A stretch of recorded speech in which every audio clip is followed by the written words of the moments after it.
You are right that a lot of poor people have been affected. Our government will take strict action against everyone involved.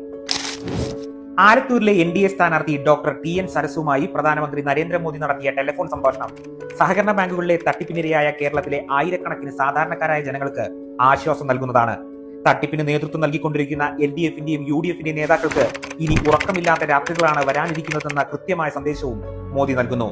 തട്ടിപ്പിനെ കുറിച്ചുള്ള വിവരങ്ങൾ തന്റെ പക്കലുണ്ടെന്ന് പറഞ്ഞ മോദി ഇതിൽ ഉൾപ്പെട്ട എല്ലാവർക്കുമെതിരെ കർശന നടപടിയുണ്ടാകുമെന്നും പാവപ്പെട്ടവർക്ക് നീതി ഉറപ്പാക്കുമെന്നും വ്യക്തമാക്കുകയായിരുന്നു.